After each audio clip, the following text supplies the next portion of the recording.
perhaps you see more at bats from him as well. Yes, sir. There she goes. Hello and welcome to episode 266 of Section 138. I'm your host, Mark Colley, as always, joined by Bryson and Jacob. And Jacob, I'll steal it away from you before you say it. The Leafs finally won something. I couldn't How hit are the you guys? unmute. I couldn't hit the unmute button I fast beat you enough. to it. Damn it. All right. Well, I'll tell you what. It was nice to have two Toronto teams win a series this week. Yeah, you beat me to it. Yeah. I mean, either way, it was a fun weekend, I think, but this team's got a lot to work on. I think we'll get into that. It was an electric weekend for sure in the city of Toronto. And of course, I'm glad that Mark beat you to it, Jacob. Thank goodness about that one. But of course, for the Blue Jays, as much as today on the Sunday did not end exactly in the greatest ways, it was still a successful weekend. And of course, overall, it was a successful homestand as well, coming very close to sweeping both series, of course, to complete this perfect homestand before they head on a road trip. But definitely a fun weekend, of course, a good weekend. And of course, the return of Teoscar Hernandez as well, a former face who got a warm welcome on Friday night. And of course, Mark, as we predicted, at some point this weekend, who hit a homer. Yes, he did. It just so happened that it was in the wrong game for the Blue Jays, a game that the Blue Jays lost, and that's a series finale. So let's start there. We have a lot of positives to talk about from this series, I think. Jacob, it seemed like you were a little pessimistic about what went on over the last 3 days. I'm still very optimistic about this team. They finished the month of April 18-10. That's the third best record in the month of April in franchise history. They start the season on a crazy run that ties the best start to a season in franchise history. And you also have the pitchers pitching their asses off and going on the best, 8, 9, 10 game streak in franchise history. So to me, you can't look at this series anything else than a success. Even if you lose one game, you're playing the Mariners. They're a better team than the White Sox. Blow-ups are going to happen no matter how good a team you are. You're going to be clicking, and sometimes things are going to fall apart. And so that's basically how I'm viewing this game. I'm interested in seeing if you guys look at that similarly. But to me, this is not a big deal at all. It's baseball. It's 162. You're going to lose games. You're going to make mistakes. Things like these are inevitable. And as much as you can't make excuses for guys, when you're on a streak like this, you can afford to lose a game or two. I know that might make people mad to say that, but if you're playing this well, sometimes things aren't going to go your way, and that's what happened today, and I'm not really that upset. I think we saw some good fight from this team, climbing back from that grand slam in the top of the first to make it a ball game and get up 8-4, even if they did blow it. So I'll take it. I'm not too upset with what happened. Well, now that I've had a few seconds to collect myself, because that really did catch me off guard, the Leaf comment. You do make a good point in the sense that, yeah, like you can't expect to win every single game. And I mean, the Blue Jays, I think going into today's game, we're projected, I know this is not going to happen, but we're projected to win like 102 or 3, whatever the total was. Like they're still projected to do very well this season. And you said this, the month of April, it was very good for this team. They, had some streaks where they were still figuring things out, specifically earlier on in the season, like the first week or two, but it was, I would say it was a good series, but there are still a few things that I'm, not that I'm not sold on, but, things that I think are, I guess, noteworthy throughout the rest of the season. I mean, Alek Manoah in that first game, definitely a lot better. I mean, 5 innings, the 6 hits, 2 earned, 7 strikeouts, 4 walks. So the command, like, sort of there, sort of not there. Same thing. I mean, similarly with Chris Bassett, throwing a lot of pitches in those 2 starts, and with Chris Bassett, maybe he's I don't want to say he's not going to be as good as we were expecting him to be, but like at the same time, we didn't bring him in to be an ace, and like, yeah, okay, the 4 first runs in the first inning. You're talking about Chris Bassett? Yeah. Just hear me out. I feel like you're expecting too much of him.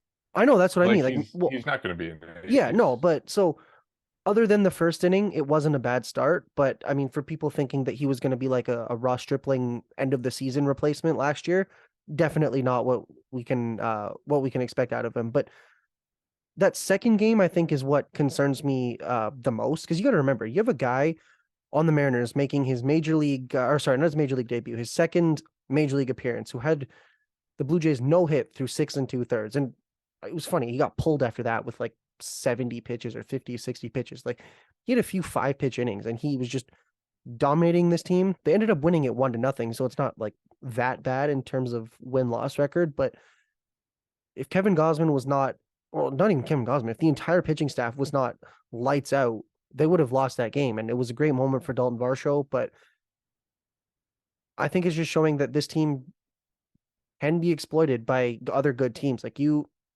can dominate this offense. You can take a shaky bullpen and not necessarily be as good. And I know I'm sounding like really, really negative here for a team that just took 2 out of 3 from the Seattle Mariners, who were a playoff team last season, but it's the fact that the first game was good. I'm okay with that first game. That second game, you were just shut down offensively, and then that third game, your pitching just let you down. So, I mean, we'll see. Who are they playing next? I think they're going to Boston. So yeah, they have, they have a week-long road trip or a couple weeks long, but they have an opportunity to get away from home, hopefully get on a bit of a roll. But it was a series that I was definitely looking and thinking, things could be a little bit better, I think. And I say could be better for a team that's still projected to win the games in the upper 90s, but I just want to see this bullpen get worked on, and I definitely do want to see some differences in the way that the offense is managed.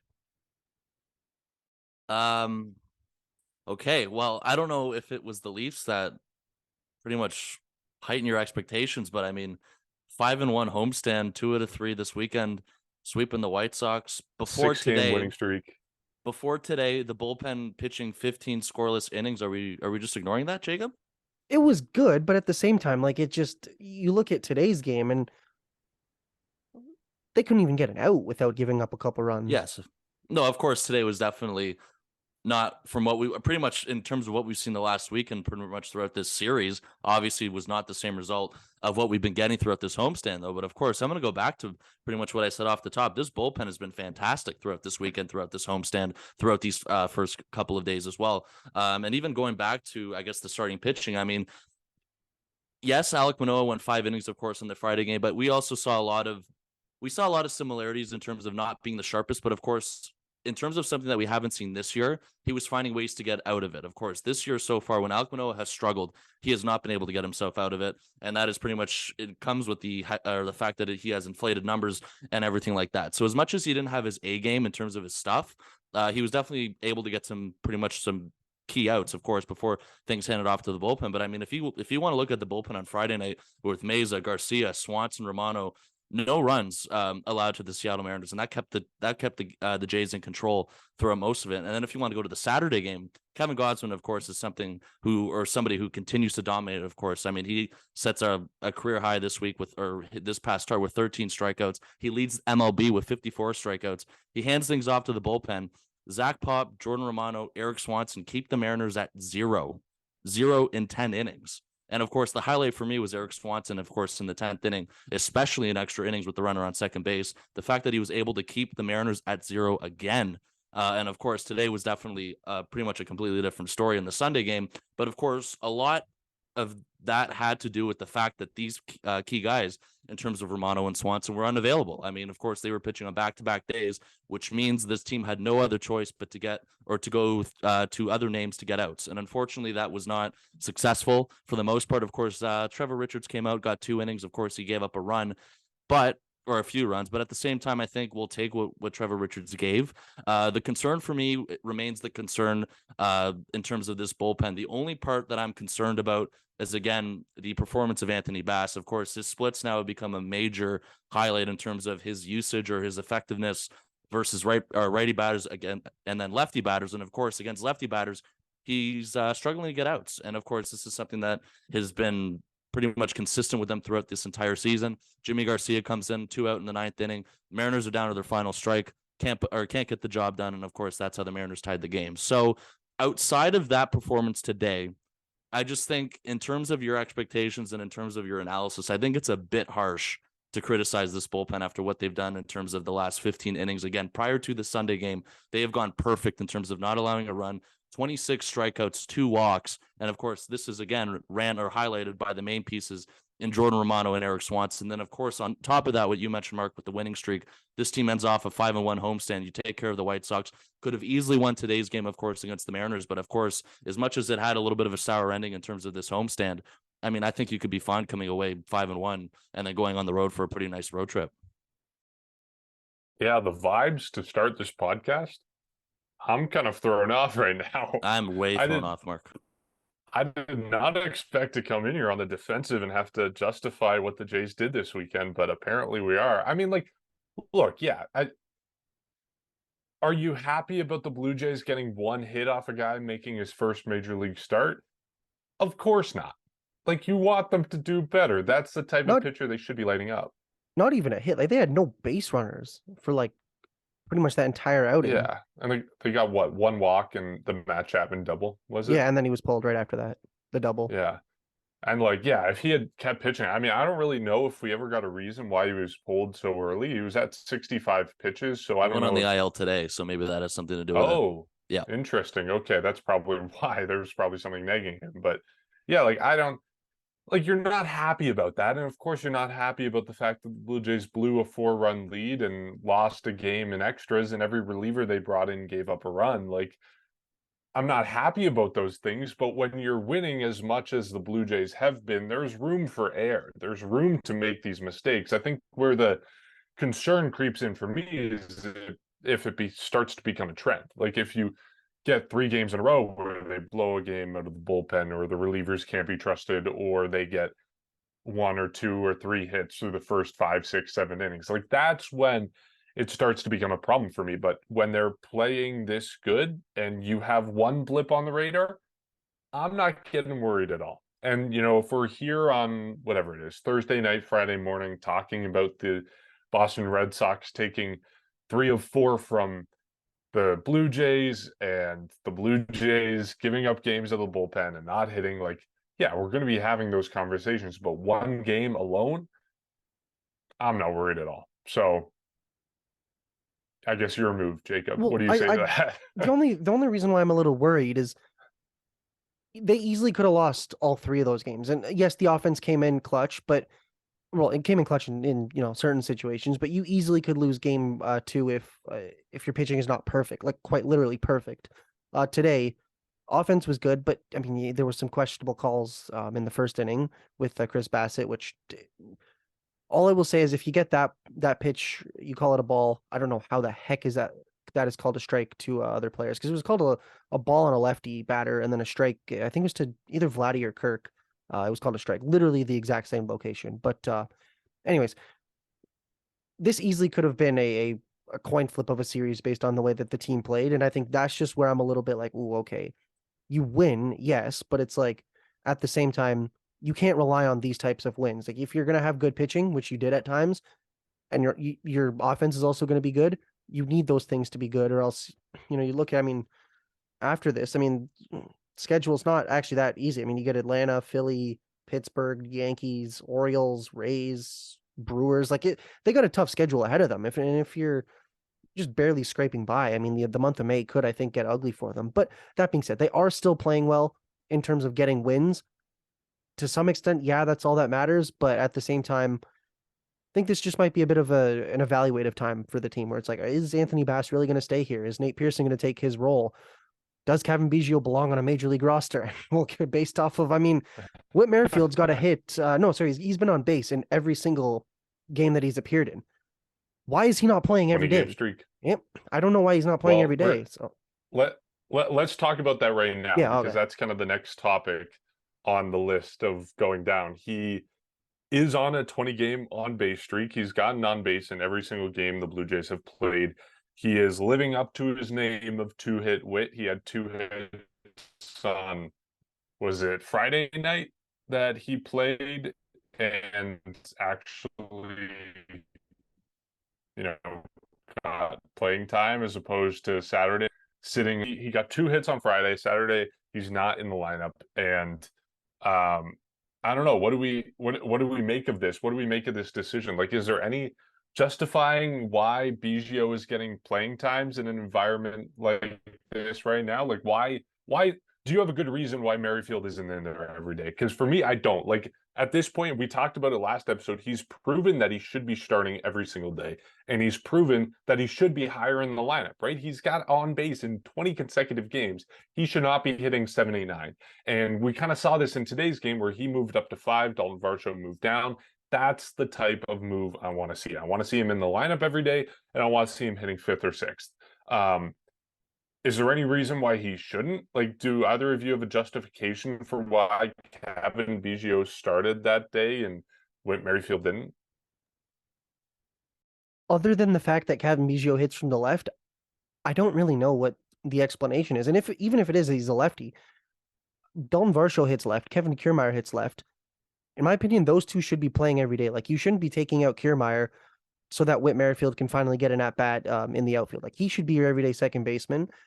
I know he doesn't hit right, but he runs the bases well. Obviously, if he plays 140 games, he's not going to get on base every single time, but he's proven that in this small sample size, he is a much better overall player than Cavan Biggio, and I don't know how he does not play every day. Even just if it's you get rid of the offense, his defense and his running ability is a lot better. I don't know why Cavan Biggio is playing more often, and I've seen a few people, and I'm hesitant to even mention this, but I think it was one of those videos of where it was like some guy doing like an ordinary job, and it was like Cavan Biggio if his last name wasn't Biggio, and it was basically if he didn't have the name, he wouldn't be here. I don't really want to buy into that. I know he came up with Vlad and Bo and all these guys, but at some point I think you eventually need to say like, look, this is not our best lineup with Cavan Biggio in it. Somebody else needs to be here, because if you're gonna intentionally keep a guy like Whit Merrifield on the bench, I think that does make your offense and your overall team a little bit weaker. Yeah, it's kind of something where you don't, I guess, know the true answer to, other than the fact that we know the one thing is that John Schneider really likes Cavan Biggio, and that's a fact, regardless of anyone who disagrees with it. And of course, even with performance driven, that's just something that John Schneider likes to do. He likes to keep Cavan Biggio in the lineup, I guess on a not a consistent basis, but he gets him a good number of at bats. And of course, I think the first time for me questioning that definitely did come this weekend. And of course, we were fresh off that episode, Mark, where we were talking about two hit Whit being back, and of course, the whole move him up in the order, which obviously came true today on the Sunday game, but of course, just more along the lines of getting him more reps and getting him more consistent at bats. And that's something that we believe that he's earned. And of course, his numbers have proven that. But of course, that's not what happened on Saturday. And I think I remember hearing one part throughout the White Sox series when Biggio was playing against Lance Lynn. And I remember pretty much the reasoning for that from manager John Schneider was that he really liked Biggio's base or his like swing path against Lance Lynn or something like that. So maybe there was some sort of unknown stat or reasoning behind the move to throw him out there on Saturday against Easton McGee, other than the fact that he throws with his right hand. And of course, Biggio swings from the left side. I don't know. I'm not trying to defend him for any of that. It's just more of kind of just a little bit of a head scratcher, of course, because of the fact that Whit Merrifield definitely has earned the right to be in the lineup more often. So I know he definitely moved up today. A little bit of a different look today. Of course, Dalton Varsho saw with Whit Merrifield and was pretty much hitting at the 7th spot today. So I don't know if that's something that we're going to see more of throughout the road trip. I mean, it's something that is definitely quite possible. And I believe in Boston this week, the Jays are seeing 4 righties, or else I could be wrong, but I believe that was the first thing I saw, was that they are going to be facing a lot of righties. So that's potentially, it's going to be interesting to see the decision factor behind how many games is Biggio going to play in this series. Because I think it's safe to say he's going to play in at least one out of those 4 in Boston. But I guess in terms of everybody else being in the lineup, how many more at bats will Whit Merrifield get? With the Kevin Kiermaier thing, I think the one thing that has been proven true, or that has been revealed, is that they want to kind of give him the odd day off because of the fact that he is coming back from hip surgery. So they don't want him in there every single day. Of course, they want him in there majority of the time. And of course, in a lot of the days where he does sit, he does come off the bench late. And then, of course, he comes in as a defensive replacement, or if you saw today on the Sunday game, he came out today and had an at-bat where he tried to bunt, but of course did not do that. So I think that's one of the reasonings for Kevin Kiermaier not being in the lineup all the time. But of course, most of the time he is in the lineup. But I mean, the odd time where he is sitting a little bit more than you would have probably expected. And of course, there's the whole thing with Brandon Belt, how many, he's not playing as much as he did at the beginning of the year. So when you look at all these factors, you definitely see the pathway where Whit Merrifield should be getting more at-bats. I do think it's something that's still going to come along the lines of it. But of course, in terms of answering your Biggio question, we know John Schneider loves him. I don't know what his future holds, of course, if you want to get into that topic. I'm not I'm not ready to go that far yet, but of course, in terms of limiting playing time, I'm definitely there to support the idea that Witt should be getting more at bats. And of course, Santiago Espinal had a good game again today as well. So perhaps you see more at bats from him as well throughout the next couple of days. But of course, it's the fact that Biggio can hit from the left sides, and of course the multiple positions thing. So we'll see what happens from there. Can I just say, I'm okay with giving Cavan Biggio the opportunity to earn his way into the lineup, but at some point you have to make the hard decision and say Whit Merrifield or whoever it is better than you right now. This player is going to get more opportunities. And to me, it's baffling me that this is now what couple seasons in a row where Biggio, I know he's had some injury problems, but he's definitely had some issues and he's still getting more opportunities than, in my opinion, he should.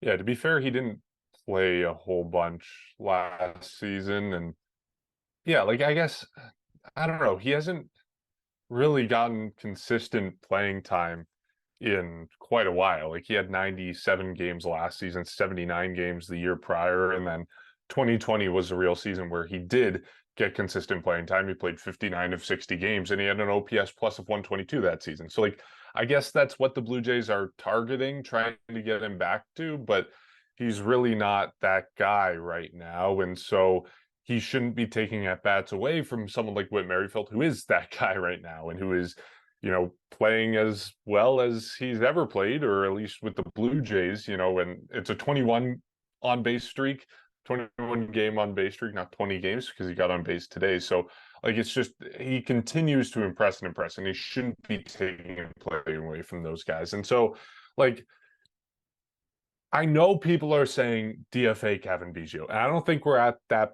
point yet because you're going to lose I bet you Jacob is. if you send him down. Like, Words of my he's mouth. out of options, right? I believe so. Bryson, you're the one. Yeah, you're the one who always knows the facts on that one. He's out of options. So like, He's if 3 you options send him left. down- Sorry. oh, okay. Well, then you don't have to DFA. All right, then send him down. My mind has changed. Well, here's the thing. Also, if you send him down, he can get more consistent at bats or just playing Yeah, time in you general. can- Like if you're claiming that it's not a skill issue, it's more of it's more of a playing time issue. I don't see why he giving him 2 at bats every 3 days or 3 at bats, whatever is going to help him. Yeah, I thought he was out of options. So yeah, send him down. Who do you What do bring you think, up? Bryson?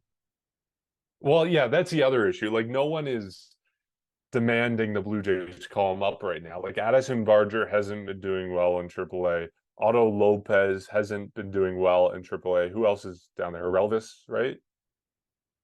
I don't think he's off to a good start to the season. So, like, that's the other consideration here. No one is forcing the Blue Jays' hand and actually playing well or well enough to justify sending Biggio down. So that's the other issue at hand. So maybe, sending him down, having him go down to AAA is a little bit extreme right now if you have no one else who's going to play better than him. But I don't know, like, get him out of the lineup at the very least. Like, he shouldn't be in there in place of Merrifield. Merrifield should be playing regularly because he's playing better. Anyways, on the topic of Merrifield, I want to ask you guys, I know some people might disagree with this, and it's probably not a popular opinion because it worked out for the Blue Jays, but in Saturday's game, bottom of the 10th, bases loaded, Matt Chapman gets the intentional walk. Dalton Varsho comes up to hit. And we all know what happens in that at bat. He lines that ball into right field. The Blue Jays win the game. Should the Blue Jays have pinch hit Dalton Varsho with Whit Merrifield? Because I am a firm believer in that they should have pinch hit for Dalton Varsho. Dalton Varsho is hitting just above 100 in his last 18 games prior to that game. Like, Dalton Varsho is not a guy who should be getting the big moment with the bat right now. I accept that he is adding a lot to this team and he'll run hot and cold. And right now he's cold. He was hot to start the season. His defense is impeccable no matter what. He should not be at bat in those situations when you have someone like Whit Merrifield on the bench. I think the Blue Jays should have pinch hit for him. It's a little tough to advocate that in hindsight because it worked out for the Blue Jays and they won the game. But in that situation, I really want to see someone like Whit Merrifield at bat instead of someone like Dalton Varsho, who's hitting 113 in his last 18 games. This might be a bit of a hot take, but I think that pinch hitting for Dalton Varsho would do a lot more harm than good. Like, here's the thing: you bring him in. Interesting. You bring him in to be an everyday left fielder or everyday player, whatever position. Obviously, he's struggling right now, and I'm not denying that. Even today, actually, today he had a better game, but yeah, he's struggling. Let's not deny that. That being said, if you're Dalton Varsho, this is your new team. You like look at Matt Chapman last year. This is your new team. You're not off to the greatest of starts, but if you want to gain the trust of them, or you want to, have mutual trust, that yeah, they're gonna give me these opportunities to try and do something. And obviously, it did work out. And who knows if he strikes out or whatever, we could be, or me specifically, I could be eating my words on this one. But I really do think that if you're trying to give one of your regulars the confidence that they're able to actually, go in these situations and do something, you leave them in and you let them work through it. And maybe if it's like you desperately need a win, like if this is September and they need a win or else their playoff chances are over, fair enough. But like I know games still in April and May and really all season matter just as much in terms of your win-loss record. But right now I think that you give your players the chance to really just get into a groove. And even if they're struggling, you give them the opportunity to play. I mean, look at not exactly a similar comparison, but Teoscar Hernandez. He had a terrible series, but he still played all 3 games, still hit a home run in that 3rd game. But I still think that even if somebody is struggling, if they're one of your regulars, you let them play. I mean, obviously Merrifield probably should have been in the lineup to begin with based on what we were just saying. But yeah, I mean, it never really came to my mind, I'll be honest, in terms of any sort of move like that. It just never came to one of those things where you kind of look back saying, should they have, like, for me, it was never a question that came back to ask me about that one. So I think for all the reasons you said, Jacob, is probably why I was fine with what they did in terms of not pitch hitting him for Whit Merrifield, of course. And perhaps, moving him down the lineup now for Dalton Varsho is going to help him a little bit more, maybe take some pressure off of his back. Who knows how consistent that's going to be. But I wouldn't be surprised if that's something that we see, I guess, stick now for the next couple of weeks in terms of just trying to get him not to overthink it too much and just try to get back on track and not trying to do too much, of course, of all the factors you were talking about, of course, the new team thing, the new impression thing. So yeah, like it just, for me, when his opportunity came up in the 10th inning, it was definitely his to win it. And then of course, that's exactly what he did. I mean, they pretty much intentionally walked Matt Chapman to pitch to Dalton Varsho. And of course he takes one of the first pitches at the at bat, hits it to right field and wins the game. So, I mean, again, Merrifield probably should have been in the lineup along with Varsho anyway. And then, of course, if it was a situation like it was today in the Sunday game, Merrifield would have been hitting in the 5th spot, and then Varsho would have been in the 7th spot. So, yeah, I never got to that point in terms of making that sort of change later on in the game. I don't know how long that stays. I mean, again, I just, for me, taking out Varsho is definitely risky too in terms of the fact if you don't win the game, then you lose that defense if the game continues on. Of course, if they ended up tying the game and that was it. So I just think there's a lot of repercussions that come after that. But of course, the objective, of course, at first is to just try and win the game and you don't have to worry about any of that. So, but for me, Merrifield should be playing more, of course, but I never got to the point of considering making that change or even that change coming to my head in terms of why didn't they do that. Interesting. I was thinking of it before the inning started. Like I was going over in my head, like these are the guys who are going to be up to bat. If it gets to Varsho, we need to have Merrifield in there. And yeah, it worked out. So it's like hard to advocate for it in hindsight, but something that I think that John Schneider should have done. And moving forward, if the Blue Jays are in those situations and heaven forbid Whit Merrifield is on the bench and not starting a game, he should be getting those at bats. But anyways, water under the bridge because the Blue Jays win that game. Teoscar Hernandez makes his return to the Rogers Center. We've mentioned him a couple of times. He got a really, really nice ovation on Friday night from the fans, both when he had his video tribute on the board and then during his first at-bat as well. One thing I found interesting during the first at-bat, we learned that apparently in order to not have a pitch clock violation called on you, teams have to submit a request 24 hours in advance of whatever might be happening, an ovation or whatever, to avoid a pitch clock violation, which is just wild. Like it goes back to what we were saying a week or so ago. Like just use your brain. Like umpires just need to take a breath and realize that this is not about them. This is not about the clock. It's about more than the game. Just take a deep breath, take a step back, let the game breathe, let the moment breathe. let the emotion come in, give it a minute, and then let it pass. Like, I don't understand why we have this 24-hour request period to get an ovation for a guy. Like, I don't know. It makes zero sense to me. It seems like the dumbest thing ever when an umpire can just, like, they already have the power to wave their hand and the clock restarts or stop the clock, or they can do whatever the hell they want. I don't see why they can't just do that if a guy is stepping out of the box to tip his cap to a home crowd. To me, it's very, very dumb. I'm sure you guys share the same opinion. We've talked about this before. Yeah, I just think the whole situation is just it's ridiculous. Like the fact you have to do it 24 hours before, like why can't I just say, "Hey, our game starts Yeah, in like it's 10 in the morning. I just got to the like, office." or not even like, couldn't it be like when you're exchanging lineups at the start of the Yeah. game, John Schneider just goes, "Hey, by the way, like Teo's making his return today. There might be a big ovation when he comes up to bat." Yeah, Like, simple as that.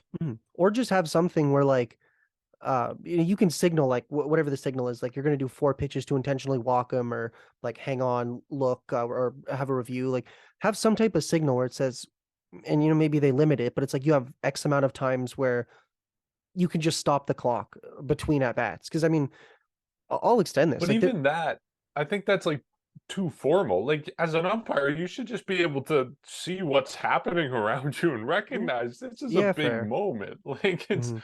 I don't know. To me, it seems like common sense. Yeah, well, another big thing, and this kind of goes along the same lines. You remember in the home opener, I think it was Bichette.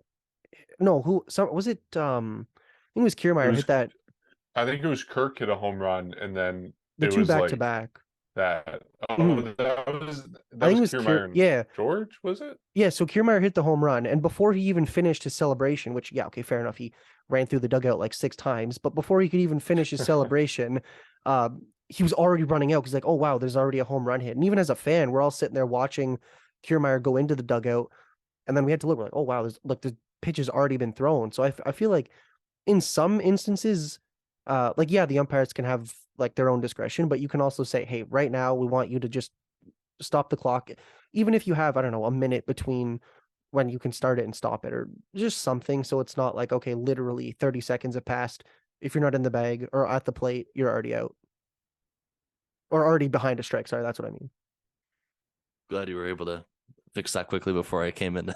But anyways, yeah, I mean, it is all stupid. Like the fact that the umpire doesn't even know, like, what if shouldn't the umpire just know off the top of his head that, hey, this is the first time he's back here, like, kind of let the moment soak in a bit?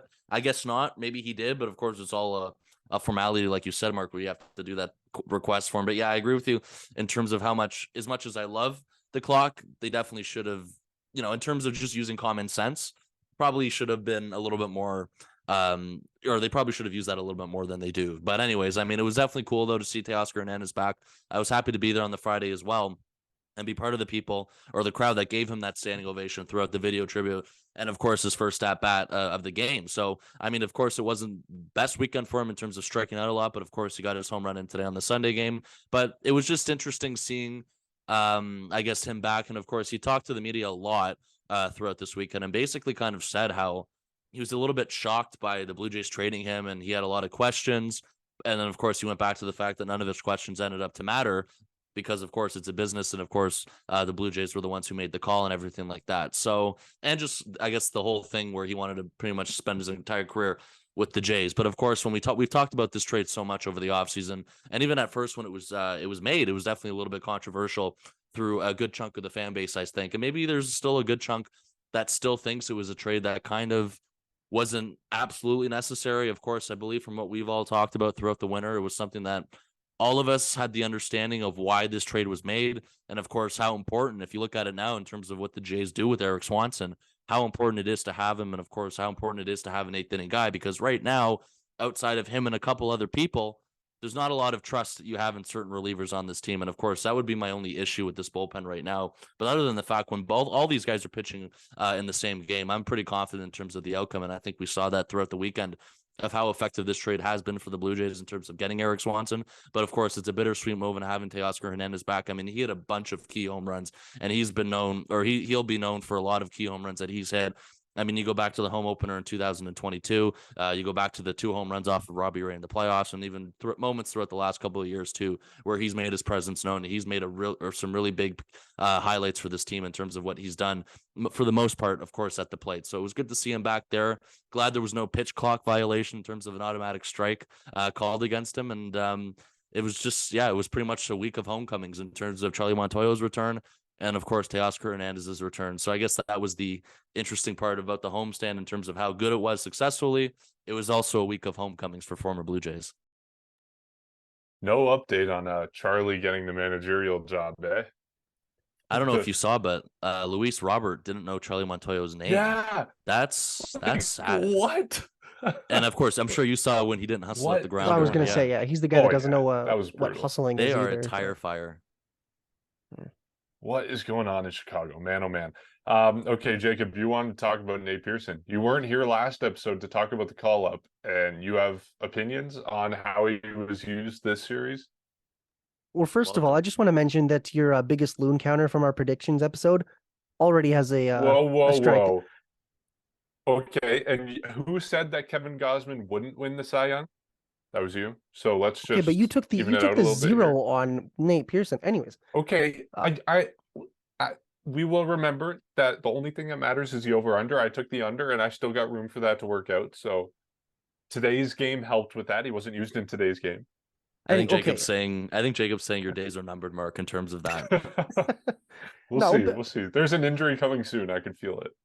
Anyways, all I can say is, why was he warming up in the ninth inning when Garcia was struggling, only to just go sit back down? And the broadcast put him in or the bullpen on the screen to show, and you see him warm up, and I think Zach Pop went beside him at one point. They had guys warming up, and then Pearson just sits down. I'm like, why is he not being used? Why would you call him up and then just never use him? And I know it is a tough situation because you do trust Garcia to get out of an inning, but just give Nate Pearson that opportunity. And I don't really have that much to say other than I don't understand why he's not being used at all if you're going to bring him up. It's almost as if that whole running joke that I saw on Twitter a couple weeks ago where Zach Pop Eric Swanson was just never used, and people are saying, oh, what is just does John Schneider still think he plays for the Mariners or something? He's never used. But I don't understand why Nate Pearson's just straight up not being used, especially if he's up. If you're going to bring him up, use him just in any capacity. I'm not saying just throw him out there just to throw him out there, but I think he could have relieved Garcia there. Just get him, give him some innings to prove to everyone really that he is back and he is able to, I think, throw innings. And I think that was the big issue, is everybody needed proof that he was able to consistently throw innings, stay healthy, all those types of things. And it just, to me, it's mind boggling that you warm him up, and he was legitimately throwing warm up pitches, and then he just goes and sits back down. To me, I didn't really understand that at all. And it's not I think it was the home opener. We saw Romano come out in the third or fourth inning, do a couple tosses or whatever. Then he goes and sits down. He's yeah, he does that all the time. But you had him legitimately warming up, and then he just sits back down. And then you brought up 2 other relievers. It's not the situation was not necessary for a reliever. You had people warming up, and you eventually switch relievers. I don't understand why you warm them up, you bring them up, you warm them up, and then you just sit them back down. Before I go, and I don't mean to put you on the spot, I know you kind of touched on it. So where today, if you were the manager, where would he have pitched? I'm just curious, just so I have an understanding. I think it was in the 9th inning. Let me just pull it up. It was Garcia. So in terms over Garcia, you would have wanted him to pitch? No, not over Garcia. Just why are you going to have him warm up while Garcia's struggling? Only to just have him sit down and have 2 other relievers then go to pitch, or to warm up and then pitch. So when did you want him to pitch though? In the 9th inning? Yeah, throw him out there. Give him the opportunity. Garcia's struggling. Give him that opportunity. Yeah, no, I was just trying to get a sense of where you pictured it. Yeah. Mm-hmm. It's a tough one here because I think this has been a heavy topic of conversation. Again, we've talked about this in terms of how good the bullpen's been over the last, 15 innings prior to today, the stat I mentioned off the top, Jacob. And then where you look at it, though, the people that have been pitching the most, and this was highlighted on the telecast in terms of the usage, and it's pretty much just been Romano, it's been Swanson, Mays has gotten a lot of appearances too, and guys like Jimmy Garcia, he's had it, yes, but it hasn't been anywhere close to what we saw last year. And of course, that's because of the fact that he has struggled out of the gate. So they're relying so much on these individual people, which is definitely making this bullpen. And it's nothing against them. I mean, they're pitching great, but of course, there's going to be days where they're not available. And then that's what we saw today in terms of, okay, you need to go through other guys to get these outs. And unfortunately, it didn't work out today. For me, I look at it, and for me, I wouldn't have pitched him in the ninth inning over Jimmy Garcia. I understand that they're trying to get Jimmy Garcia going, and as much as he's been struggling, for me, I'd still probably lean to choosing Jimmy Garcia. However, earlier in the game, maybe I'd consider it as well, though, Jacob, in terms of, you have guys here, and of course Trevor Richards came out. He did pitch 2 innings. Of course, he got some innings. He gave up the run. I thought as much as he gave up that run, he still pitched decent. And again, he's been pitching a lot better than I think, especially me personally, has been making it sound to be on this podcast. But I mean, I look at a guy like Anthony Bass, who has just been an absolute disaster. And like, in terms of throwing in a guy like that, perhaps I agree with you in terms of, you see the usage, you see how Bass is basically, he can't get a lefty out. And of course, we saw Cal Raleigh, who is a name, unfortunately, we're all very familiar with now, through the course of the fall to now, who just hits home run after home run. And he did the same thing to Zach Pop, of course, in extra innings. So the only locks I look at in this bullpen, and I'll say it again, is Romano and Swanson, and then probably Garcia's up there. Zach Pop, every time I get sold on him, there's a blip where he kind of goes out there and gives up a couple runs, just like he did today. The other guys, I'm not throwing Trevor Richards in late. Anthony Bass right now, for me, I don't know where you put him because of what he's been doing. And then after that, then yeah, there's a guy like Nate Pearson. So perhaps I would have liked to seen him definitely pitch though throughout this series more. I definitely agree with you on that. Perhaps that'll change throughout the next couple of days, but he also has to earn that as much as being gifted to that. Of course, he came out, he's only thrown an inning so far. He needs to do more for me to be able to include him in these types of conversations, but I don't think you're far off whatsoever. But in terms of going to the ninth inning with Jimmy Garcia, it never occurred to me of why Nate Pearson isn't pitching. If I was going to ask that question, it probably would have been earlier on in the game. Yeah, I don't think the ninth was a situation for him. Like, once it's like already a 1-run game, you're talking higher leverage guys. But I think maybe like the eighth or before, if you're bringing him in instead of Bass or instead of Richards, like, I think that starts to make sense. But yeah, I don't think bringing him in 1-run game makes much sense yet. Like, I think he's getting to that point, but he's made 1 major league appearance so far, and he faced 4 batters, struck out 1 of them, like, and hit 1 of them. I don't think he's built himself up to those situations yet. So bottom line, I'm fine with what happened today. It's unfortunate they blew it, but whatever. Water under the bridge. What are your thoughts on Bass? That I heard, he can't clean up anything right now. Yeah, like, are we concerned about that? He has not looked good, like, at all this season. That was a good joke, Mark. That was maybe. Thanks. Maybe the answer, once Simber comes back from the IL, is Bass hitting something. Like, I'm sure they can find something that's nagging him right now that they can put him on the IL with. Because yeah, I don't know. I feel like I haven't watched enough of his appearances to get a read on what's going wrong. Like, do either of you have an idea on, like, is it command? Is it stuff not moving? I think for me, it's the slider. First of all, it's the slider for me that's a joke. And the splits, again, it's like he can get outs against righties, but it's the lefties where it's just it's terrible. And of course, when you have Tim Hayes as the only other lefty, or the actual lefty who can only throw from the left side, it kind of gives yourself a little bit more of a conflict here. So yeah, I mean, I think that might be the answer when Adam Simber is ready. It sounds like he went to Florida today. He's going to rehab there, get some games in before he comes back in. He's feeling a lot better from what he said. So until then, at the point where he does come back up, I do smell some shoulder inflammation coming for Anthony Bass, of course.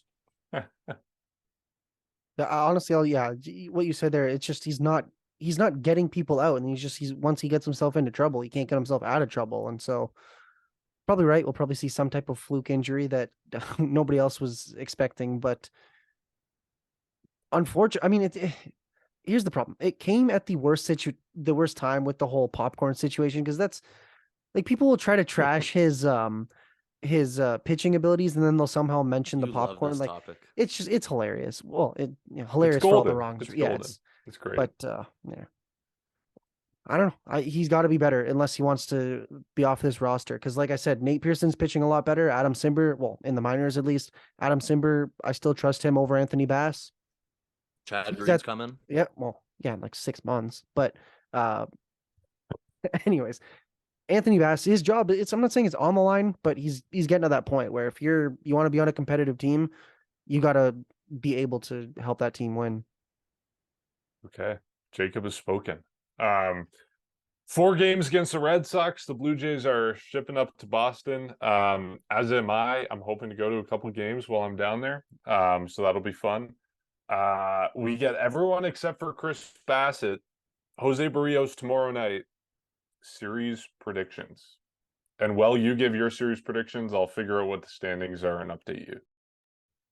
Well, unfortunately, it looks like there's going to be 2 Toronto versus Boston series going on this week.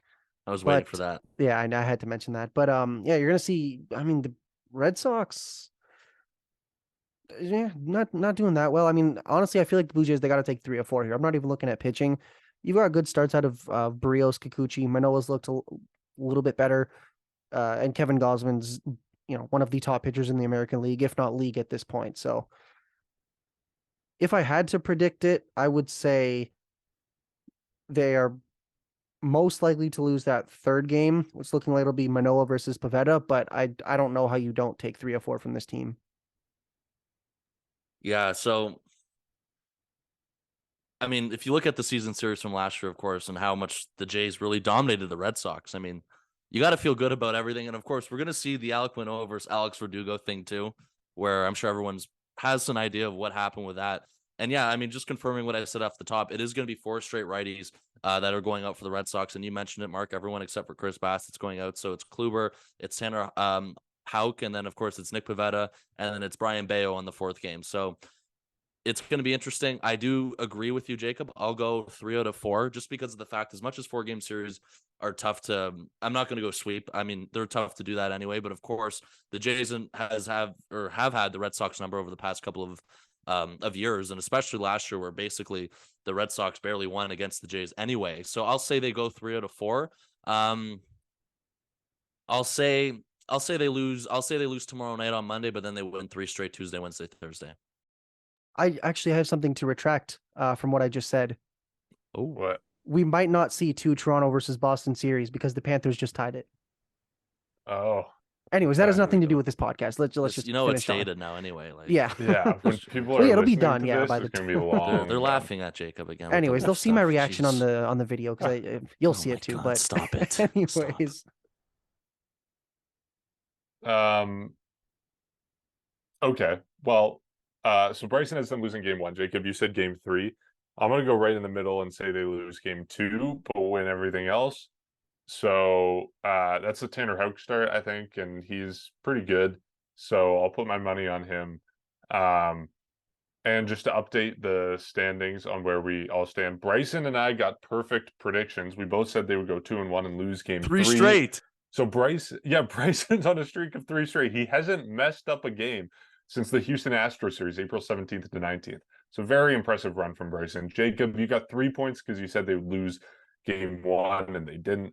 So I caught up a little bit to Jacob. I'm still behind Bryson. Right now it's Bryson in the lead with 24 points. Jacob is second with 21, and I'm at 20 points on the season. And we will see what happens in this series in Boston. It's going to be a fun one. As always, you can support our podcast by going to the link underneath this episode. It's in our bio on Instagram, Twitter, and TikTok, which is at section 138 pod.